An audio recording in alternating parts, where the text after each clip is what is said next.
अमर उपोषणचं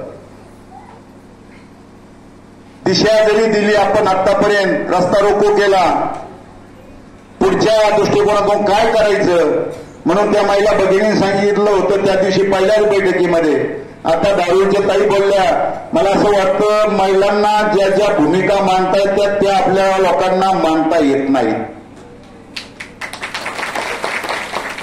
त्या भगिनीने सांगितलं, जोपर्यंत आमच्या या लेकरा बाळाच्या उपोषणाचे सरकार धोरणात्मक काही कारवाई करणार नाही तोपर्यंत आम्ही कोणीही ऊस तोडायला जाणार नाही. हा ठराव आपण पहिल्या दिवशी घेतला होता, बरोबर आहे दारू मुकादम, बरोबर आपण पहिल्या दिवशी ठराव घेतला होता, तो ठराव आपला कायम राहील. दुसरा मुद्दा, उद्या सकाळपासून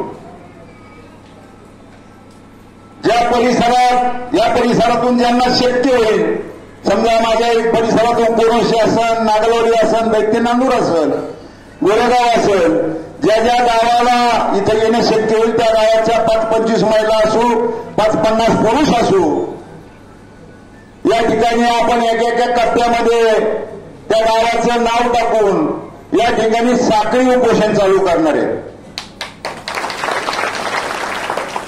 मी याच्या बंधूला एक विनंती करतोय, आम्ही आमच्या व्यथा समाजाचे पुढारी असतील, या परिसरातले पुढारी असतील, खासदार असतील, आमदार असतील, सन्माननीय पंकजाताई असेल, धनंजय मुंडे साहेब असतील, यांच्यापर्यंत आम्ही अनेक वेळेस आमच्या व्यथा मांडल्यात. नवे आमच्या या ठिकाणी महिलांचे भाषण झालेले असतील, सर्व प्रमुख माणसाची भाषणं झालेली असतील, ते सुद्धा आम्ही त्यांच्या व्हॉट्सअपवर त्यांच्या ग्रुपवरती टाकले, परंतु त्यांचा अजून सुद्धा एक फोन नाही आला. म्हणून आम्ही पहिल्याच मिटिंगमध्ये सन्माननीय आमदार रत्नाकर गुट्टे यांचं अभिनंदन त्या ठिकाणी केलं की त्यांनी नुसता फोनच केला नाही तर मुख्यमंत्र्यांना सुद्धा पत्र दिलं आणि आमच्या या ठिकाणी उपोषणाला बसलेल्या सर्व कार्यकर्त्यांच्या व्हॉट्सअप ग्रुपवर त्यांनी मुख्यमंत्र्यांना पाठवलेलं पत्र सुद्धा दिलं.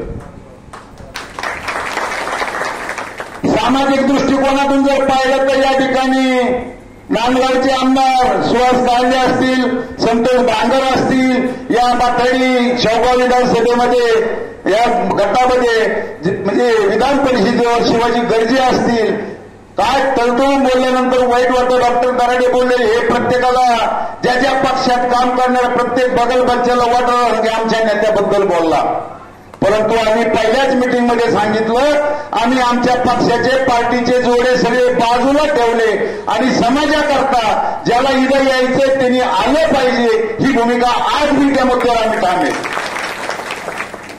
अनेक वेळेस मी पाहिला संपायला, आता महिला भगिनी गावातल्या त्यांना माहिती आहे, संपायला मिटिंगला काही कार्यकर्ते आले, जोरात बोलले, पार खालून पुढून हवा निघुस्तर बोलले. त्यानंतर आम्ही त्याच्यावर अभ्यास केला. संजीव भाऊ, काहीला वाटतं जिल्हा परिषद आली, काहीला वाटतं पंचायत समिती आली, काहीला वाटतं नगरपालिका आली.